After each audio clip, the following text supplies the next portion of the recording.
Ladies and gentlemen, we are back with another breakdown episode of The Challenge, Season 41. A little bit more Ben the Bane Davis this episode. Woo! I'm Riley Osborne, and of course, that's Ben, your other host. Let's get into this, Ben. I'm geeked about this one. This was a bit of a spicy episode, but in a weird way, all the drama had almost nothing to do with the actual content of the episode, and was just random, mostly alcohol-induced noise, but it was still a good noise. Ben, what do you think? Yeah, which seems on brand, right? This is what the fans want. They want these reality TV stars and big names to get hopped up on some alcohol and cause some messiness with each other. I will say, the fan reception so far to this season has been great. I think they're looking at these first 3 episodes, including that episode 0, and going, dude, 3 for 3. We are starting out the gate strong. But this was, I will say, a period of a couple days where I truly just blended in. I was like, you're the gray man. Literally, I was like, get me out of the spotlight here because there is too much going on. But I kind of want your macro thoughts before we get into the challenge, which was, of course, the big buggy puzzle one. Overall, your assessment of episode 2. Yeah. So for me, it was again even bigger preface on the vets and the experience that they had. Like you could see in the actual challenge, the vets took a very different approach than, for example, you did, where you're just kind of like, here's what they've told me to do, so I'm going to do that. Whereas all the vets were like, CT specifically, like he really shone in this episode. He was just kind of like, what they said doesn't matter at all. I'm going to figure out what's actually in front of me. And again, I forget the winner's name, but they won by he wins by just being like, yep, don't care at all about the instructions of this. I'm just going to do it in a totally different way, and was able to win. So that was interesting to me. Was it showed how important the vets are here. It also showed how important the relationship building is outside of it, and how emotional it is, and why they cast who they cast. Like this isn't an accident. They cast reality stars because they know that these people can do this. And again, obviously the elimination was solid, but it seemed like very little in the sense of drama in that regard. Everyone was kind of like, look, if we all pick the same person, there's not going to be any heat here, because it's like just this unanimous decision. And if she wins, she can't really get mad at the entire house. So everyone was very political in their approach to that one. Good battle at the end there. But again, like almost the content of the episode was not almost. The content of the episode, as far as the challenge and the elimination, were secondary to all the drama. And the drama was some of it, actually all of it, was absolute like high school nonsense, man. And I would say a good like 85% had to do with fucking Will. Yeah, 85% has to do with Will. And then the other Derek, we'll get into that bit. That was so funny. That was so. I want to dive into that a little bit, but we'll give the brief of the whole episode first. But I do have to dive into that because it was hilarious. Let's take it back to the start. So I get paired after Rogan's elimination with Naya. I hadn't really spent too much time chatting with her, but the day after that elimination, her and I spend a lot of time together in the pool chat, and I get to learn about her background, where her nickname Hurricane Naya comes from. She has one of, if not the most iconic battle in reality TV history. So I think she was on Real World, and she literally beats the shit out of this dude for half an hour. And then the dude's girlfriend, I think, hops in and starts attacking her, and Naya beats the shit out of her too. And at the same time, she's taking these people out, which is ridiculous. A whole backstory with like them having a dog that was really not trained, and Naya getting upset about the dog pissing everywhere, and then they threw some shit at her, and then she just beat the hell out of him. But either way, neither here nor there, I'm learning this, and I'm viewing her differently. Because, again, she was the person who on the mountain showed up in jeans, didn't really seem all that, locked in at the beginning of this, because she has that laissez-faire attitude. But I'm like, okay, she's got the mean streak. And we did have a sit-down that was filmed that was not shown, and basically it was an underdog pep talk. We are going to get counted out. No one's going to view us as a team to look out for coming into today's challenge, but that's exactly our opportunity to strike. And I was a little bit concerned because, again, she just went down to the sand, right? So she kind of showed in week 1, I don't want to say an inability to prevent herself from getting thrown in there, right? But like, you have to think of the social and political game of this. And I'm thinking, okay, you know, she couldn't in week 1 get out of that. Is that going to affect us in week 2? Obviously it didn't, but like, that was a thought in my mind. However, pushed it all to the side, pushed all the negativity, because was focusing on her, and I was like, we're going to do the best we possibly can.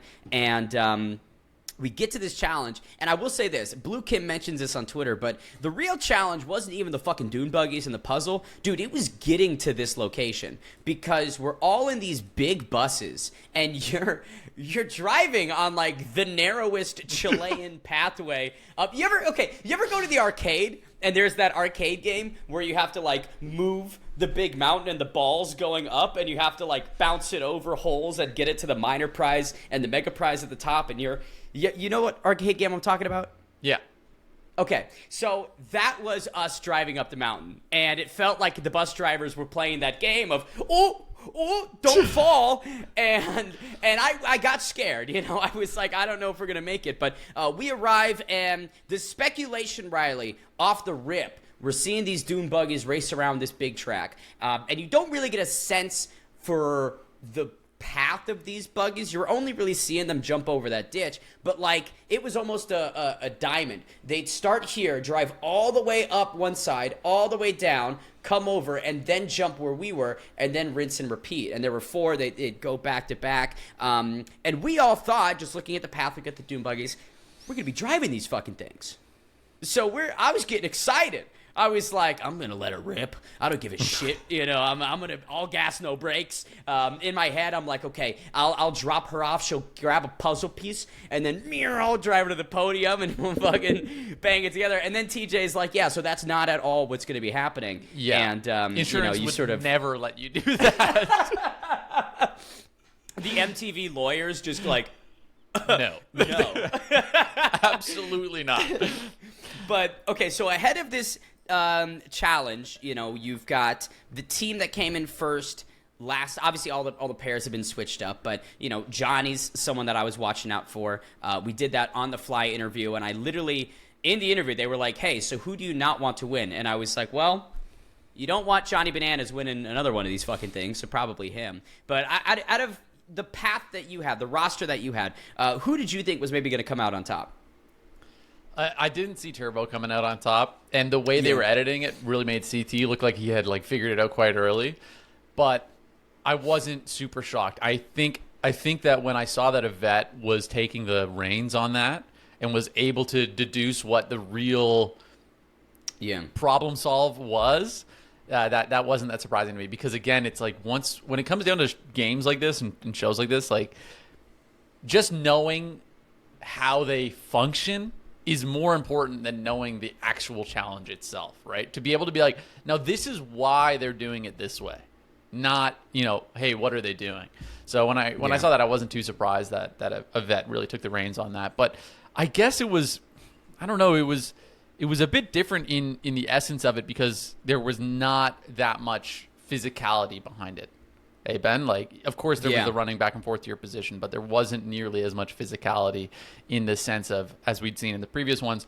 Ben, where did you guys end up on it again, by the way? Like, what place did you come in?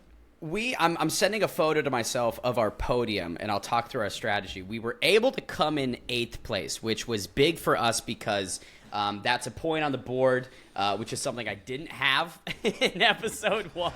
Me and Nani coming in 11th excluded me from that. But, we got 8th place, and here's how we did it. So this podium has fixed pieces, so you can sort of see some of them are glued in right off the rip. And what Naya and I sort of wanted to come to was a language that her and I could understand. So we had like X2, we had TIE Fighter, we had Tree, we had Satellite. You know, we created this like language so that when we were running up to this pit, we could be like, all right, X2 outer side. And then, as you pointed out, I would have immediately forgot that. I would have been like, I don't know what that means. Just staring there like,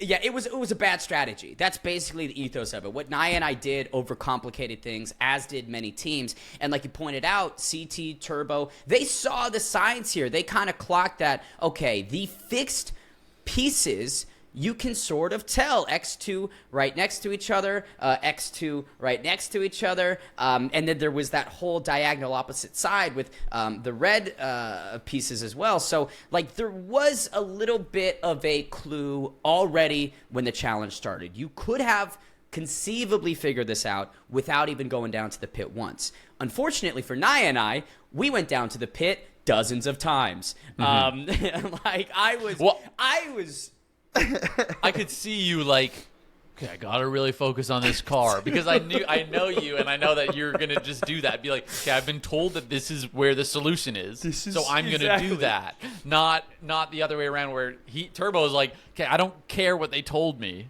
That doesn't have anything to do with this puzzle, and then he's just figuring it out on his own. Literally, I think he went down like once or twice, like essentially once or doesn't twice, go down bro. at all.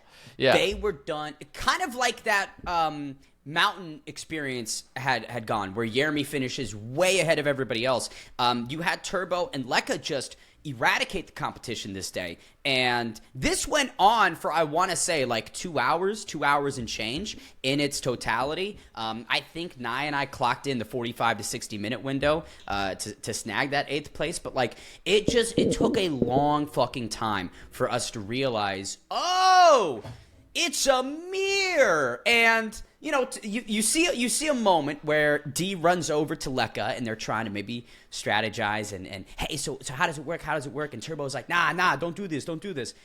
Everybody was doing that. Quite literally, everybody was like, leverage, because it's what you do. You've got your alliances, you've got your buddies, you want everyone to succeed. So, you know, while you're running next to them, or when you're down in the pit, that's when all the shit talk was going on. You'd be standing there, and sometimes you wouldn't even be looking up. You would just be like, hey, so, you know it's a mirror, right? And I think the stipulation was, in order to call check, you needed to like make a run and return visit from the pit. And so it got to a period of this challenge where everybody knew that you weren't looking underneath the cars, but you had to keep running back and forth to troubleshoot. And the thing that got Nye and I for the longest fucking time was that the orientation of these pieces mattered. And so, like, if you had an X2 piece, but it was supposed to be like the 2 is this way, but it was that way, right? They would say incorrect. And obviously, they're not giving you hints on where you've gone wrong. Yeah. And so, like, Nye and I think we started this puzzle over a handful of times, and thankfully, we were in a position. I wish I had a macro view of all the podiums because I could have pointed out where everybody was, but we were right next to where everybody finished.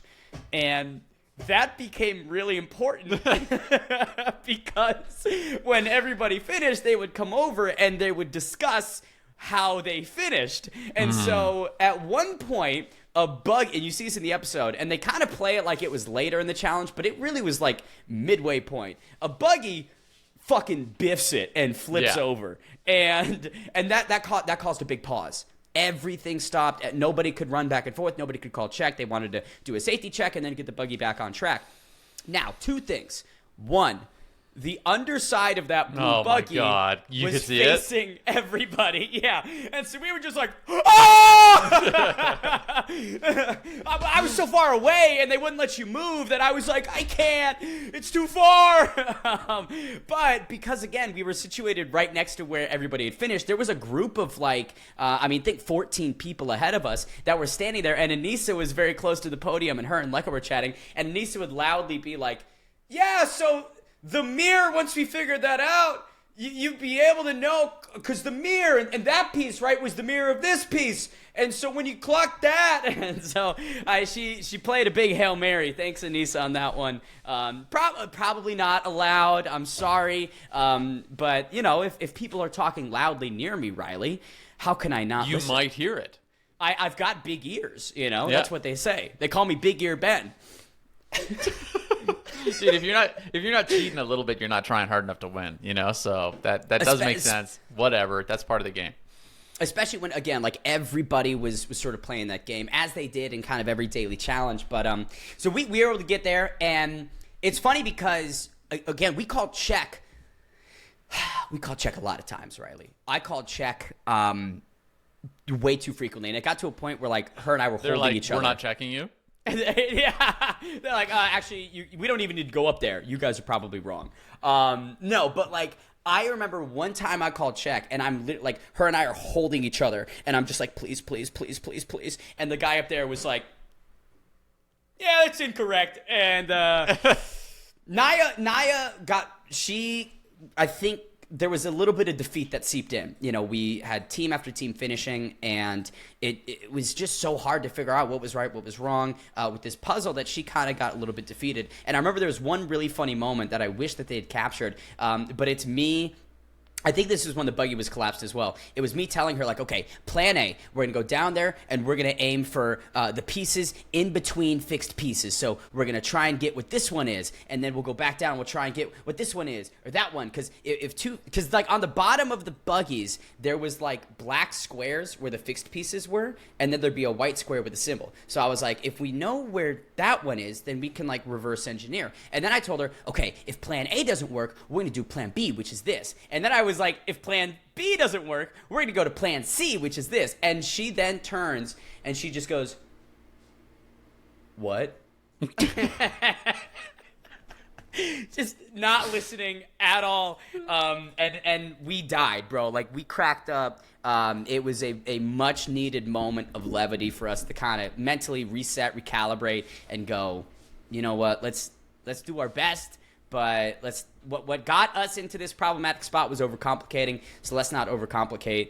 And, you know, we heard Anissa shouting about Amir, so let's try that game plan. And we got 8th, man. I was pumped up. As you can sort of see, I've got the I think I've got the video of us here. So this was our our really triumphant 5 seconds. Check. Ben, that is correct. Check. That's awesome. Just fucking Look at that elevation. Dude, I know. Listen, I don't know if the Phoenix Suns need a point guard, but boy, I got a little bit of airtime on that.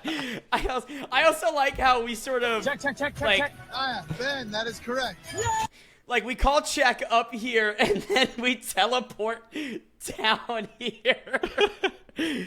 Because you call check, and then the guy has to come up, and so you have to go down. But that was awesome. That was probably the first moment, I would say, in the challenge where I had this big rush of relief, of euphoria, and Naya. Because I imagine as it's going, everyone's winning. Like, that sense of dread must slowly start to build. Even though it's like there's so many teams that 7 people can finish ahead of you and you're halfway through, but in your head you're like, everybody's finishing. Oh my god, 100%. Right? And like that's why I think Naya got to a point where she was just like, fuck, you know. And I will say we've got this clip a little bit earlier from our finishing sequence, but Let's just take a run in. First off, I'm tiny compared to her. Naya is she is a tall gal, and I'm not. Naya seems very confident. She seems very dialed in. I feel like it's the outside. It's gotta be the outside of one of them. She's running a little slower than me, but that's okay. I didn't know that her knee was fucked up. That wasn't something we had explicitly talked about. And upon like seeing her in the confessionals go on about, you know, how she tweaked it and how it was impacting her, I felt bad. And sports broadcasting career, short-term memorization is something I feel pretty confident in. What do you want to do? Just want to check down there? Let me check one more outside on the rack. On the very first day, I tweaked my knee, but in this game, when people see injuries, they smell blood. So I'm doing all the things that I can to hide it from the rest of the house to avoid. Oh, it gets cut off there. You can. I love how the moment I get up there, I'm just like, fuck. You get up there. I don't understand this at all. I forgot it. But yeah, so it was a really long, difficult day, but getting 8th place was awesome. I really, you know, it's only 1 point. I get that that's not much, maybe in the grand landscape where first place gets 8, second place gets 7. But, you know, for me, it was one of the big things that I'm trying to prove is that you can just walk onto this show without a big reality TV background, experience in this area, and be successful. And this was like my first taste of success on the challenge, and it just, I couldn't get enough of it. Yeah, that's awesome. And so obviously, yeah, that goes well. Turbo gets the dub. Was it Blue Kim's team that came last? Yes.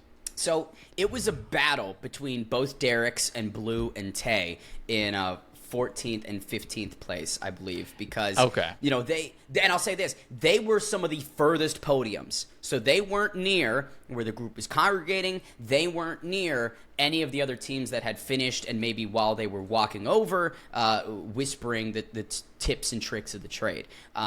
And that might, like, I don't know what either of those teams were doing when we were all in the pit. I finna be in the pit. But, like, when we were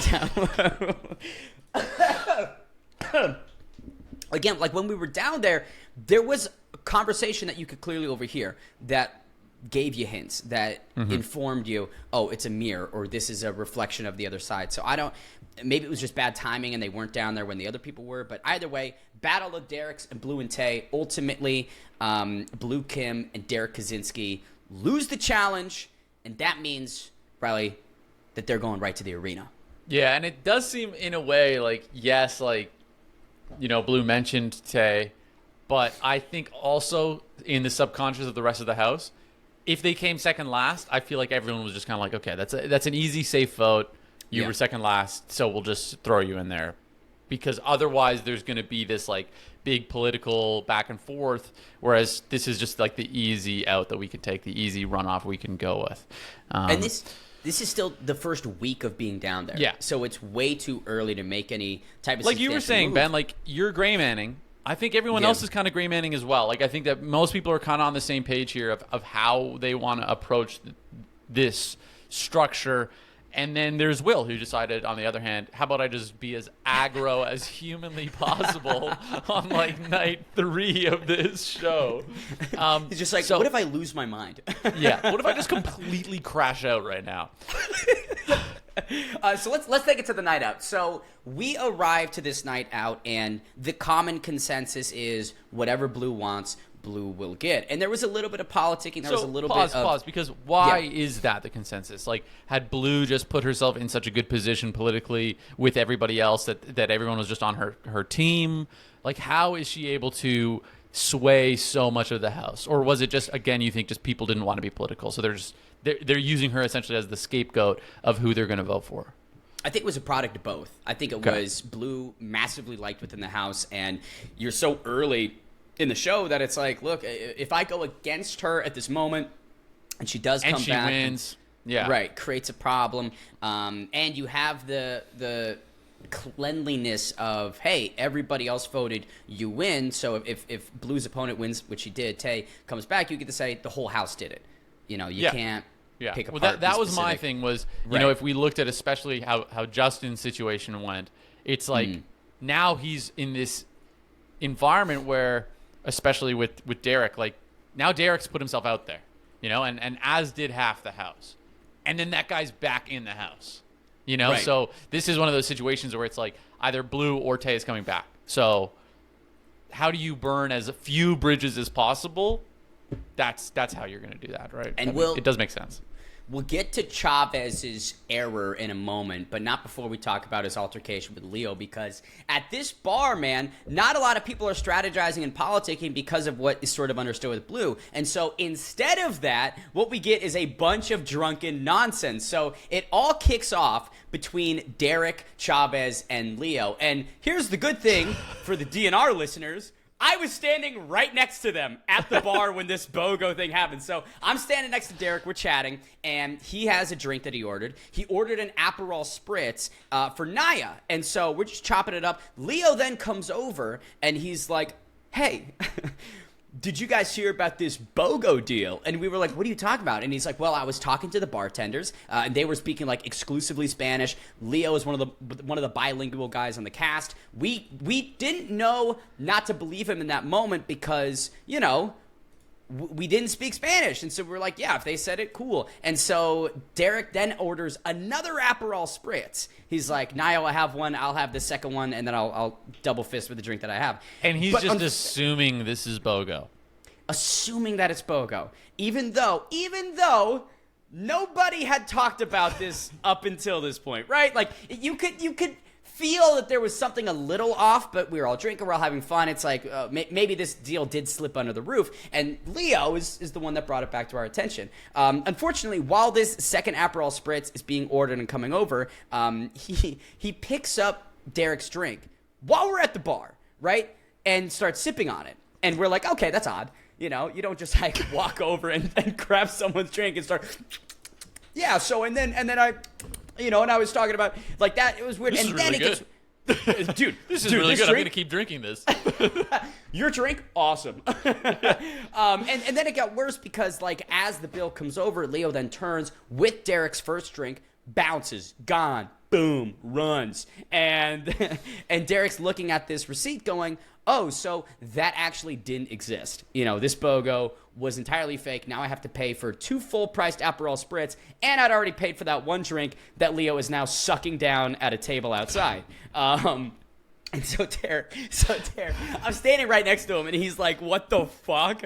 And he storms outside and, you know, confronts Leo, and he's like, you know, as you see in the episode, he's like, "What the fuck was that about? Like, no, you stole my drink." And he's getting pretty animated because at that point, everyone was a bit drunk. And Leo, like, this is so funny. Leo just did not understand at all what was wrong. He, I think, thought that it was his drink. Like, in his brain, he was like, this drink?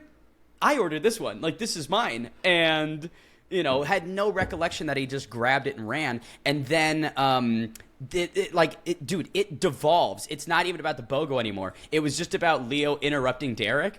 And so Derek was like, "I'll bet you $100 that you won't interrupt me. Like, I'll bet you $100 that you won't say anything." And Leo's like, "I'll take that bet.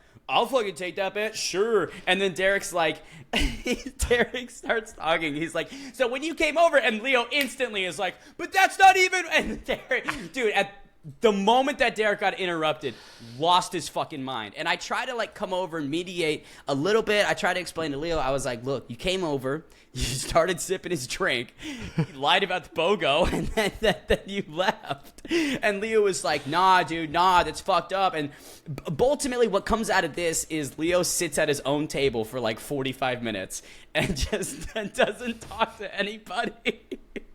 And Derek, and I think it was either like right after or right before this had all taken place that, you know, Derek has that conversation with Justin. But yeah, the BOGO deal was something that we all made fun of Leo about for the rest of the time. Like, it only makes sense to me that Leo just was too drunk to conceptualize what was going on, because it was so stupid. Who just takes someone else's drink? Who does that? Just leaves. Like, that is so weird. Like, And then, like, of course Derek is gonna be like, just on the principle alone, it's like, I'm not mad that you've taken my drink. Who does that? Like, what the fuck are you doing? And then it's the immediate amnesia to like Well, that's the Leo best. That's the best defense ever. Is, I don't know what you're talking about. Literally, Like, and I'm what? like, it was 10 seconds ago. You like just walked away. Yeah. And he's just like a windshield wiper, just like his brain, you know. And his erased Leo's it. first language is not Spanish. His second language is Spanish, I imagine. I think his second language is Spanish. Yeah. So what I'm thinking is it has to have been. They probably said it was doubles for the price of one, so you can get like a double rum and coke for the price of a single rum and coke. I think That what makes Leo had way more said- sense that he would just misinterpret that, because to me it doesn't make any sense that you can just buy an Aperol Spritz and then 10 minutes later be like, I'll just buy another one, and think that's going to be BOGO'd in any way. Like, that just doesn't make any sense. Okay, let's take it to Justin's chat with Derek Chavez, because we spoke about this and broke it down in episode 1, but you know, it was brought up again by Justin after his victorious performance over Rogan. He eats Derek out. He chews him up at that bar and Eats him out, okay. He swallows him. Which I think. Listen, Justin, he's on that revenge tour. You know, he's gonna make it known, and He's got that confidence too now. He's like, I did that. I can do it again. Like, let's bring it. Dude, it's fair. You know, Derek literally sits him down, has this meaningful heart-to-heart. It relates to him about their sexuality and how he's like, I was, you know, where you were at one point in your life, and I want to help you and pass this torch. I'll never say your name, I promise. And then, 12 hours later, to go back on that, on day 2, I get why Justin feels the way he feels, and I get the frustration and hurt. and that dagger being stabbed into his spinal cord. But at the same time, like, And if Justin's you look new. at it, and Justin's new, so it's like Justin's trying to get to know the new threats and the vets, and now instantly in the first week he got backstabbed, thrown into an elimination. I get why he's mad. I do also have a semi-understanding of Derek's reasoning, which was, you either vote for somebody that you've known for 2 days, and yeah, you're going to put yourself in this really tough spot of reneging on a promise, or you go against a big alliance that you're a part of and allies that you've had for years. And so either way, you're going to set the tone poorly for the season. Derek was in a lose-lose. He put himself there. You should never have promised anybody anything. Right? Like, that's a big L, a big oopsie-whoopsie. But Cara Maria pointed this out in her episode 1 breakdown. She was like, here were the options that Derek had. It makes sense why he did what he did. But this backlash, it's fair, And, I know Derek said something on social media about how, here, I've got it up right here. Because, Justin's doing the victory tour, man, as he should. So Justin on his TikTok said, me when Derek told me he had my back as a gay in the house and would not vote for me into elimination. Derek takes this, puts on his Instagram story. Didn't realize we still on this shit, lol, sister, this was months ago. Yeah, but, like, the episode just came out. Like, it's fair for this to reignite and Justin to say his piece publicly and in this format and forum. And, that's like Derek, that's Derek the game. was definitely doing, even when it happened, he was doing the classic, like, hey, I did that thing. Now I'm being held accountable for that thing. And that's annoying to me. So I don't want to be held accountable. So you should shut up. And I personally, that's one of my biggest pet peeves is when people do that, when people act shady and then people go, you're being shady, and they go, shut up, oh my god, you're pissing me off. Like, no, not me. You shut up. You know what I'm saying? So like, you shut up, you shady bitch. Yeah, like, fuck you, man. Like, what are you talking about? Obviously it is a game, and I understand that he's like, dude, it's a game, like, get over it. And that's always one of the greatest clapbacks is to be like, shut up, pussy. Like, you're it's not even that. Yeah, so it's not even dramatic. that big of a deal. Yeah, but yeah, it was valid. So I think they're both their reactions were understandable. Right. But Justin's obviously in the right. Still, at the end of the day, it's another example. What I was saying is, like, for Justin, he's brand new. He's brand new to this. Yeah. And Derek is not. So Derek is he understands the game. He knows that backstabbing's part of it. He's like, yo, you shouldn't be trusting anything people are saying. Whereas Justin's like, yo, he said this to me, so I believe him. But he should have. So it's a unique spot where there is a level of fairness, an extent of fairness on both sides. But I think that ultimate negative factor is, Derek, you're the vet. You should know that promising is stupid, and just leads you into this court of public opinion losing battle, which, he's been getting hell from the fan base. And I don't think that, like, all of that backlash is fair. Like, again, his reasons. I think a lot of it is. I think a lot of it is. Like, if you move shady and people come at you and say, you did that, then that's what it is, because you did do that. It's all of the onus is on you for how you want to be perceived in a lot of this.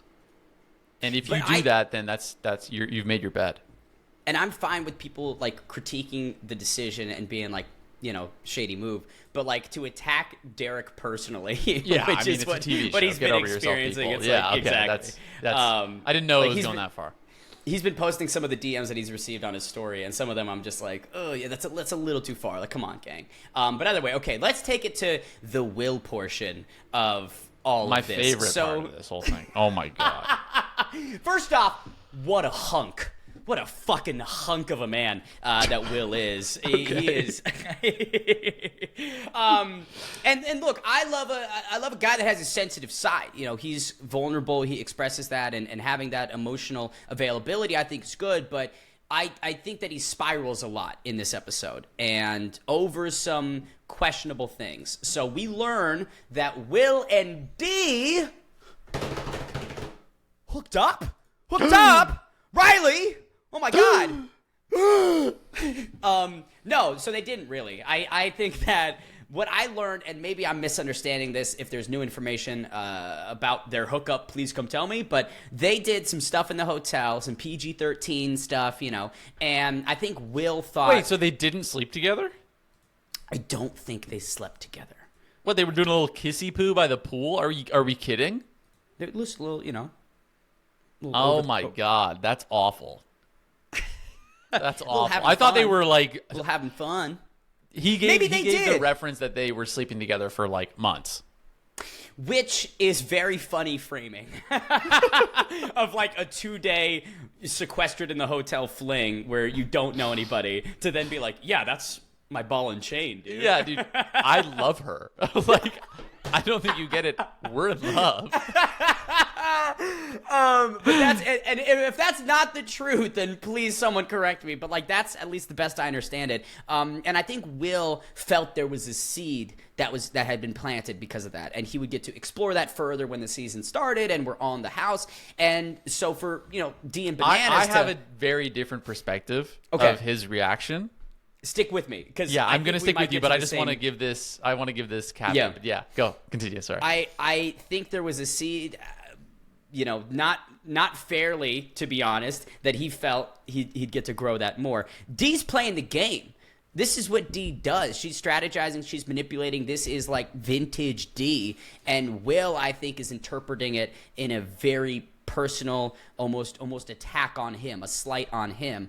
And to his credit, Will is quite, I would say, sensible, has a good emotional IQ when he's sober. When he's sober, that's a different Will. But when he has vodka, and he talks about this, when he has vodka, he just can't process things in like a rational maybe manner. And so, yeah, you see him start to lose it. Like it's crazy, just like the deconstruction of his ability to grasp, the Bananas and D situation as this episode unfolds. He's just losing it more and more every time the camera cuts back to him. Yeah, and, but Ben, if you know that about yourself, you cannot drink alcohol. You can't, or you do, or you take a different route. Like if hey, the second I'm on the vodka, I lose my mind. Okay, man, it's Corona Light for you, and that's okay, And alcohol is a hard drug. People don't like to think that because humans have been using it for thousands of years,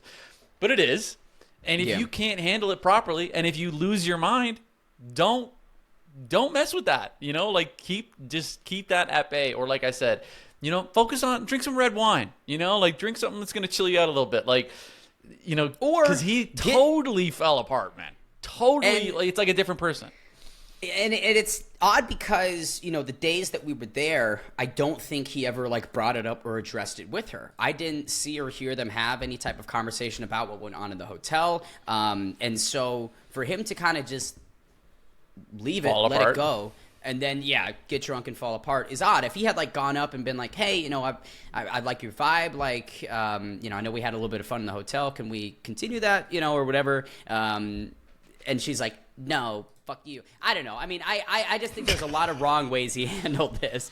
Again, Will, cool guy, chill dude, for the most part. But yeah, just collapsed mentally at this bar. And I'm gonna Oreo sandwich this because it starts with the Johnny and D stuff and ends with the Johnny and D stuff. And he's getting worked up at the bar about this and seeing them about each other. But in the middle, there's this whole thing with Gabe that has not been published. Maybe they're going to put it as a deleted scene or something. But here's what I have understood. And the context of this still doesn't really add up to me. I wasn't on that side of the bar. And again, a lot of people were drunk. But what apparently happened is Will tells Gabe to shut up at some point. And that flips Gabe out like a motherfucker, and he's storming over, getting in Will's face, talking about, you gotta respect me, don't talk to me like that, and now Will's getting heated at Gabe, and security's getting in the way, we're all trying to get in the way, and it was shocking because we were like, where the fuck did this come from? And it was near the end of the night, so now we get back to the buses, and How's Will reacting to this? Not great. Okay. Not great, because he's already in a tough, mental space that he put himself into, and then you introduce this huge chaotic variable of a. Is he escalating? Is he just arguing back? Is he getting physical in any way? What's he doing? Will he is arguing back, but in a non pursuant manner. Yeah, like I'm not trying to fight you, bro. Exactly. Like, don't talk to me like this, but I'm not trying to fight you. Exactly. And I don't think Gabe was being like extremely aggro about it. He was just like, no, man, I don't fucking take that disrespect. And, you know, it turned up the dial a little bit. But the security, like, we're all standing in line, ready to go back to the house. And the security is like, hey, I think that it would be best if Will or Gabe goes on the vet bus, and then the other one stays behind on the new threat bus. And they were both like, nah, we're chill. And then they both get on the new threat bus, and Will said something about WWE. Will shits on WWE in some way. He's either it was like, I don't give a shit about his background, who cares about WWE or something. And that pissed Gabe off more than anything else. Gabe gets out of his fucking chair. They're probably like 8 rows apart. Gabe gets out of his chair and starts like storming up the aisle of this bus. And he's like, no, you ain't gonna talk about WWE like this. And I'm sitting next to Will. I'm trapped in the window next to Will. And I'm trying to like tell him over, like the security's holding Gabe back. And Will is like, he's spitting about the D and Banana stuff still, and then he's also spitting about this Gabe stuff, and he's just having a really hard time. And then out of nowhere, he just starts boosh, just attacking the chair, right? The chair, bro. He goes at the chair like a UFC championship is on the line, man. Is someone in the seat in front of him? No, thank God. Can you imagine somebody just? No, it's cool, dude. You take out whatever you got to take out, dude. I don't even feel it. No. You get out whatever you got to get out. But no.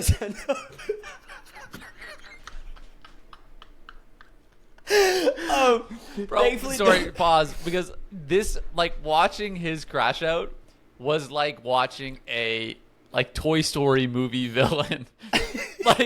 like it was so cranked like up, man. He was cranked up to a different I know, but dial.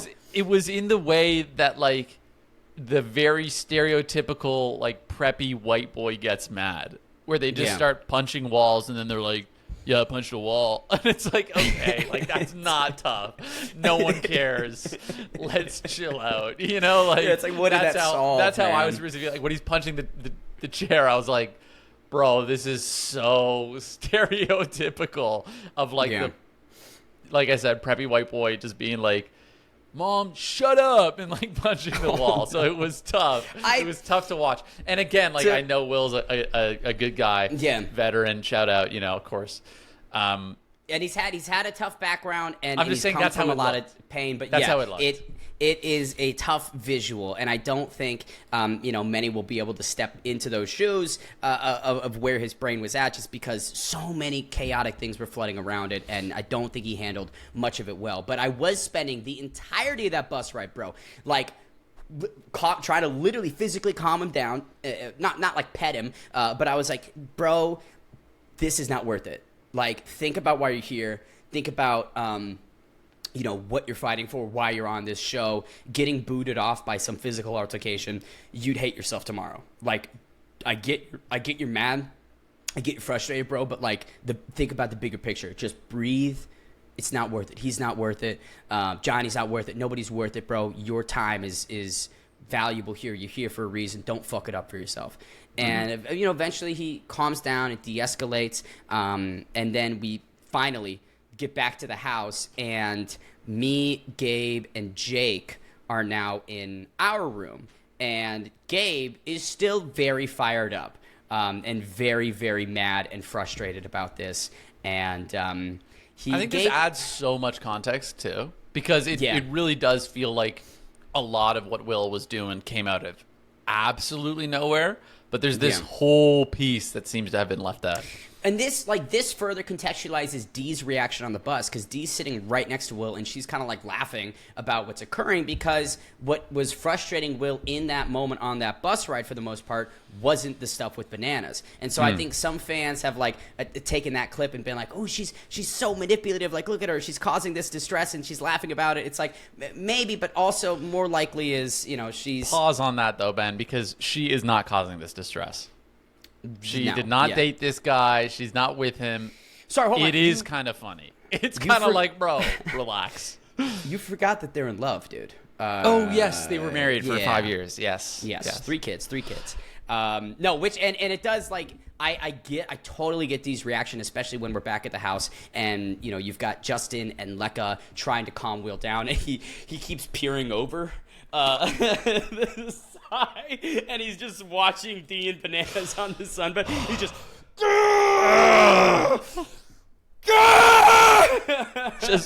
just raging himself even more. it's like, dude, just don't look Stop. over.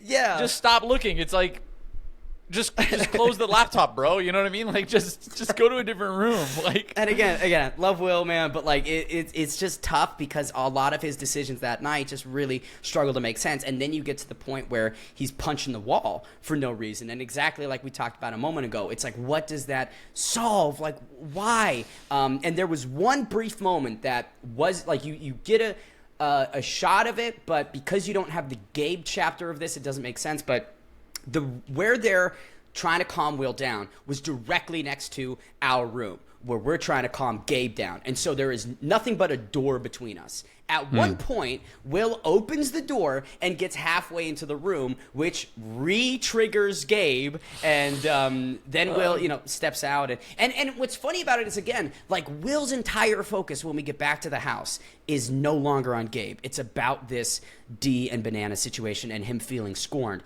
Gabe's entire focus when we get back to the house is on Will. And so it's like he's beefing with somebody that just has their back to them. You know what I mean? Yeah.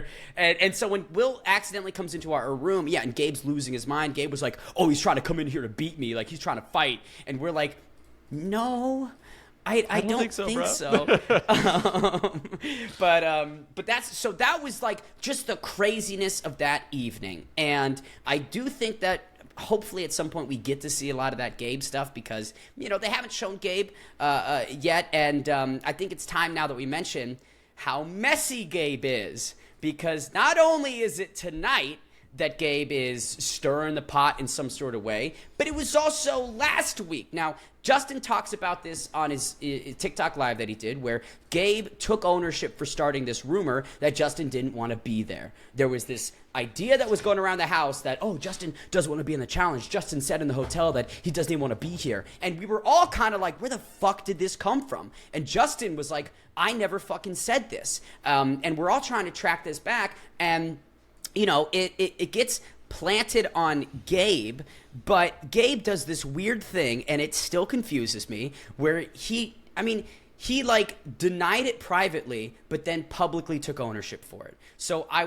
because again, I roomed right above him, and we had many conversations about this. I was like, so why are you taking accountability for something you didn't do or something you didn't say? And he's like, nah, because I'm not going to be like a bitch, you know, they already hate me. And I'm like, no, they're just going to hate you more because you took ownership of something bad. Like, what? And so it was this like cyclical thing where he just felt that he needed to take ownership for this rumor, this lie. And then he would tell me, he's like, but I didn't say that, but I didn't start that rumor.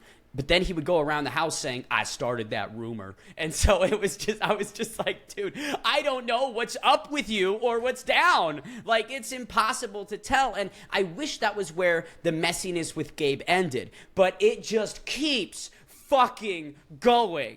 The next several episodes, it just keeps going. And I do hope we see it because, you know, it's drama. It's good reality TV. And the entire time, Gabe, I don't think, understands the mess that he is causing. It's like he's lighting himself on fire and then being like, but I'm in the ocean, right? It's like, no, you are lighting yourself on fire. But that's, yeah, so that is the entirety of the crazy night out.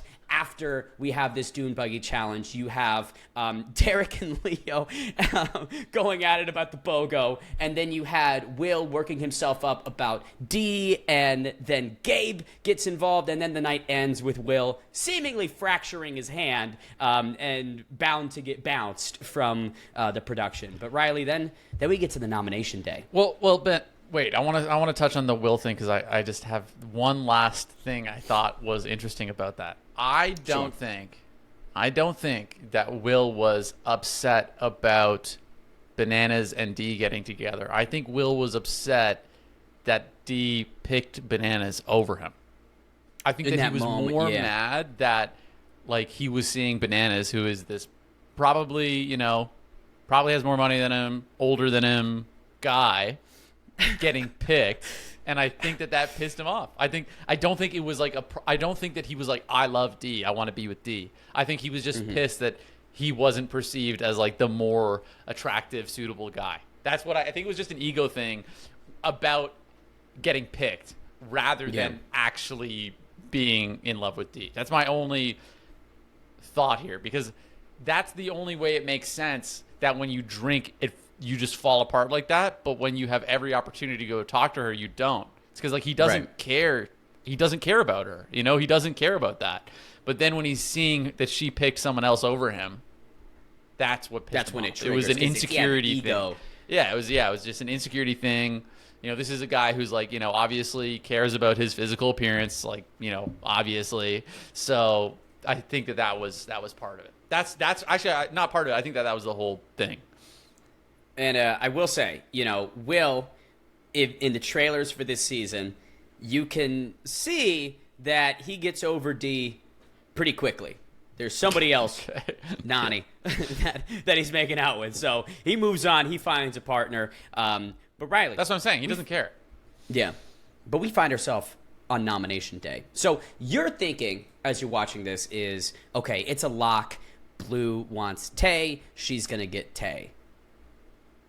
Yeah, and I mean that's exactly what happens. Like she obviously picks this girl, and interestingly, this competition is like exactly what Rogan was probably hoping for last week when he was being like, "Let me pick the smallest guy," because that would have been crazy, him versus Justin in that competition.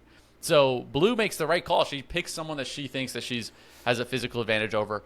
That being said, again, she picked someone who's obviously still in good shape. And of the girls that existed, and also great play by Naya to hide that knee injury because, again, she's clearly got some hands. She can scrap. But if she's injured, if she's got, a clipped wing, she would have been a great person to pick. However, she goes after Tay, who's clearly, physically fit, ready to go, and dug deep, man.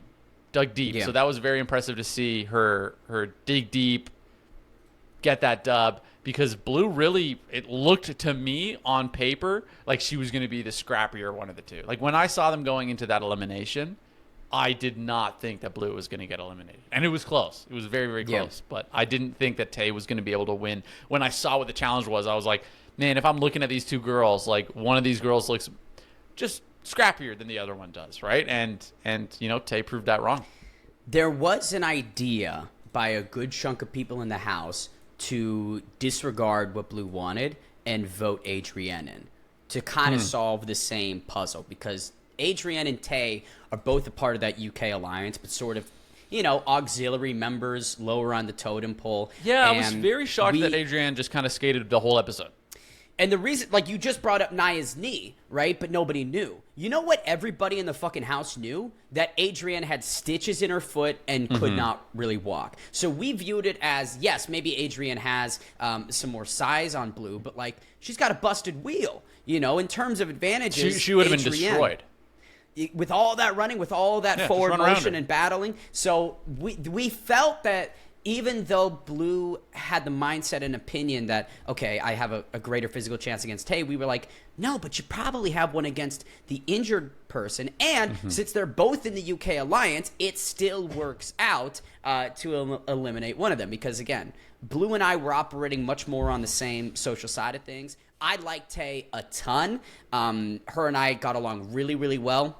And I think her and I both understood that, okay, we're on different pages. You're in that side, I'm on that side.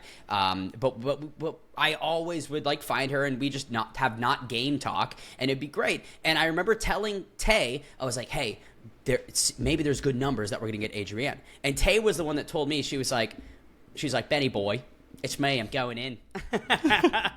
And I was like, no. But yeah, so Tay goes in there, and like you mentioned, it was a scrap. It was a fucking brawl. And I do want to mention that this went way longer than I think the cast expected and production expected, because best 2 out of 3, but we made it to 5 rounds. And there were 2 ties, I believe, where both girls got the same amount of lasers. There were periods in between where both Derricks would come, run over, give water, try and give some advice, give some words of motivation. After the elimination, where Blue's concussed, bro. Like, she's slamming her head into this, throwing her entire body into these motions. Totally concussed. She throws up. I think Tay threw up as well. And people talked about Blue giving up. They say, oh, Blue gave up in that last round. But I don't think that's entirely fair or true, because I think Tay needed 5 lasers to beat her in that 5th round, and Tay got 5 lasers. So in Blue's mind, it's like, I already lost. I've exerted so much effort. Why? Like, what's the purpose of trying to, she's already beat me. Like, why would I keep fighting, Yeah, but also it's like, I think, again, I'll go back to it again. It's everybody on this season so far has they just look at who's bigger than me. It's like, dude, that is so not what athleticism is about. It isn't. I mean, maybe in a fist fight against 2 professional athletes, right, where you're assuming that each of you are very cardiovascularly prepared, right? Yes, then size matters. But when we're looking at just a wide array of essentially, of reality TV stars, if one of these people is a runner and that's how they get their fitness in, and someone else is a weightlifter, the weightlifter's going to be bigger. But like you see, after 2 rounds, the weightlifter's done, man. They're done. Yeah. If 2 rounds. Halfway through the 1st round. Whereas the runner is going to be more cardiovascularly prepared. They can go forever. I mean, bro, like, a decent runner can run a marathon in like 4 hours. That's 4 hours of consistent exertion. Yeah. I know heart people rate's in the elevated. gym. Yeah, I know people in the gym that lift weights are jacked out of their mind. Deadlift 500 pounds, can't run for 10 minutes. They cannot keep they cannot have their heart rate elevated for 10 minutes. So it's like, yeah, it goes back to this show. It's like all about cardio. Like, literally, that's why Jeremy is such a freak in this show, is because this dude is training freaking like Ironmans or whatever, like, so it's like that. It's such a clear example to me. And, and again, it's like, I've spent my whole life in the military, bro. I've met a million jacked dudes that struggled in so many of the athletic endeavors that were put in front of us, because they didn't have the cardio, man. They didn't have the lungs, right? There was like all these eliminations. There was a bit of strategy that you could employ, which was, literally looping your hands around the person and dragging them down. Production didn't like it, but like both girls did that a couple times. Just floored the other and prevented them from getting up. Or you saw when they're kind of on the outside of that circle, there's the columns. If you got the defender to have their back to a column, and then you rushed in and you pivoted, they're going to go backwards directly into the fucking column. And it's going to throw them off. You're going to get that first laser, and you're going to be perfectly positioned to pivot and get the second one. Like, there were a couple times where, Blue or Tay would just run at the other one, and it's like, no, use the columns. Like, try and position on the column, and then boom, go to the other side. I think that's one of the things that Johnny talked about a ton, is like, Blue would consistently just run directly at Tay.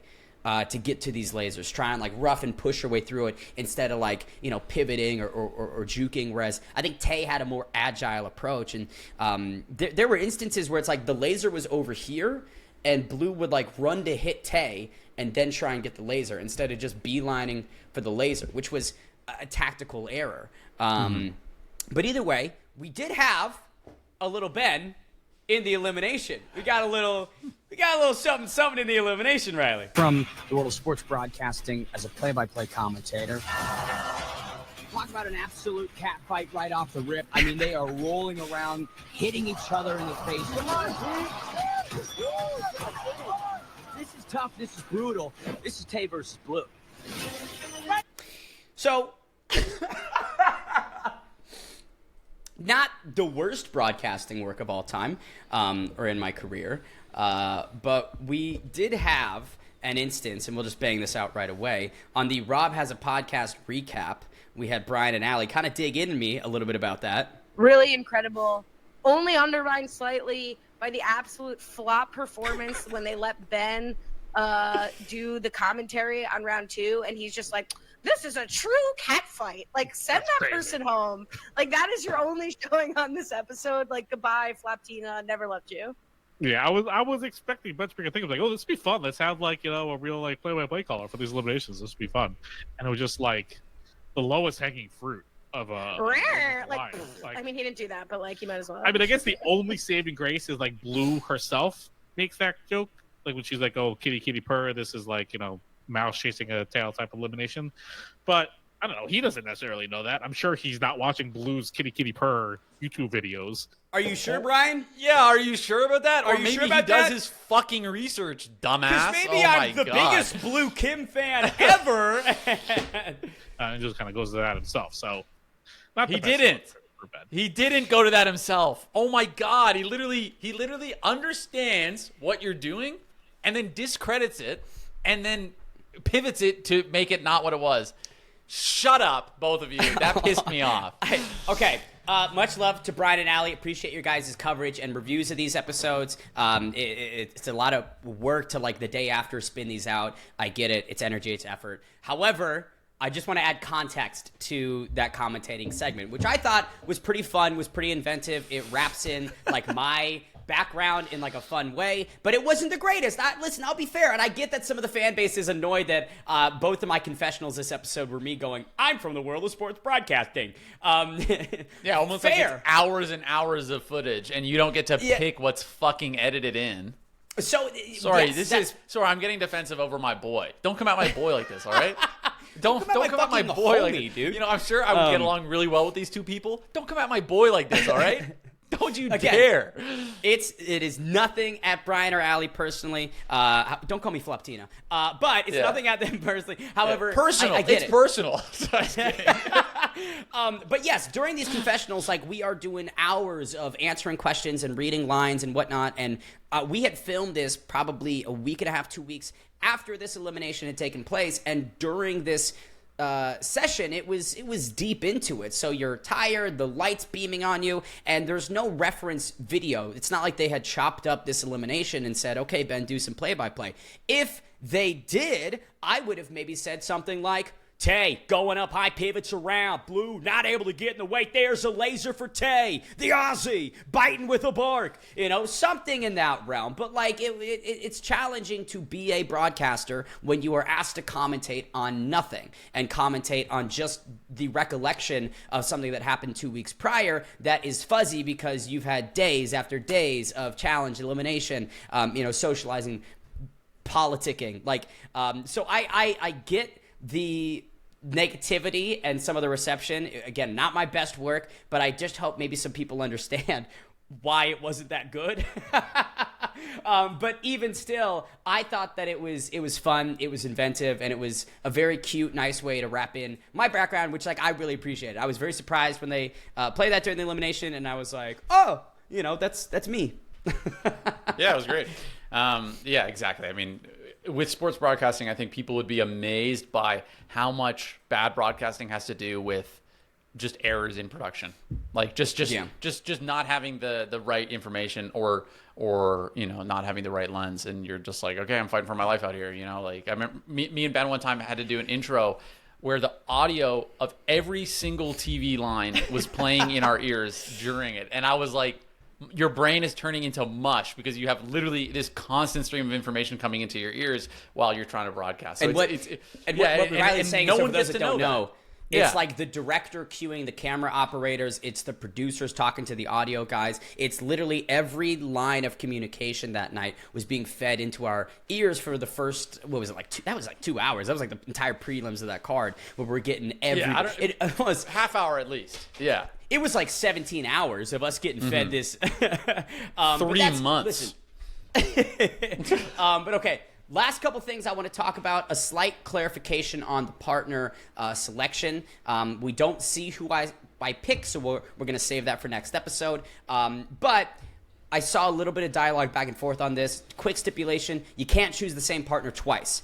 We were told after the first elimination so that you were then more strategic about selecting. It's like, okay, well, maybe I want the most powerful person this week, or maybe I'll take a weaker selection when it's a girls' day because I'm not directly at risk and I want to save the bigger player for next week when I might be, right? So you had to really game think that as well. And it was kind of funny because I came in 11th, I came in 8th. It's not like I really had to worry about that side of the strategy. But that's kind of how that rule worked. So let's take a quick look at the points following yesterday's episode. So Johnny and Olivia, the two sides of the house at 12, Big Will at 11, Izzy right behind him at 10, Cedric D, Justin like a turbo at 8, Viermy 7, 6, those 4, Anissa at 5, Gabe getting 3, Leo, Leroy, Naya, Sydney, and Tay at 2, me at 1, only guy, so not just single point, and then pointless through 2 episodes, Adrienne, Cara,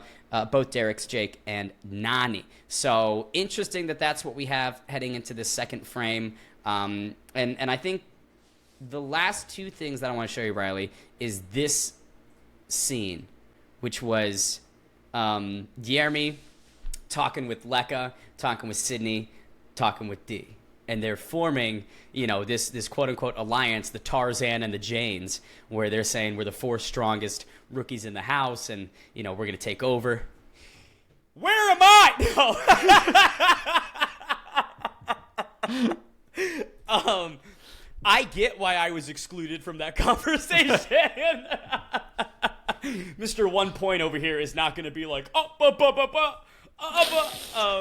get it. It's okay. However, that was kind of the main, I would say that was the core of that alliance. And then, me, Will, Cedric, to a certain extent, a couple other people were kind of floating on the outer skirts of it. But it was interesting to see this scene. Obviously, I had no clue that this conversation occurred. And this was their mindset pretty early-ish on, that Tarzan and the Janes are this third little alliance and faction. Mm-hmm. Yeah, I mean, it's those are the downsides of kind of playing the gray man a little bit. It's like on one hand you're not a target sometimes, but on the other hand you're not viewed as like a priority. Strength. So yeah, there's benefits and negatives to doing that gray man. In my life, I've never I've been that I've taken that approach in places before, and the older I get, the less I'm pro gray man. I'm always more like just do your absolute best. But yeah, I mean, it was an interesting episode, Ben. It was. But last thing is a bit of a positive spin from our guy Ryan John. Hands down, this is the best rookie class we've gotten on the challenge since War of the Worlds 1. Every single rookie is bringing something, and that is very rare. Yeah, it is. It was awesome. I mean, like I said, so far it's been really good, very competitive, I would say. And yeah, very interesting. Thank you very much, everybody, for tuning in. As always, make sure to hit the subscribe button. Press the like button if you enjoyed it. And if you're listening, make sure to hit that 5-star. Of course, you can find the audio link in the description if you want to listen to it rather than watch. Thank you so much, everybody, for tuning in to this episode of DNR. Thanks, everybody. Take it easy.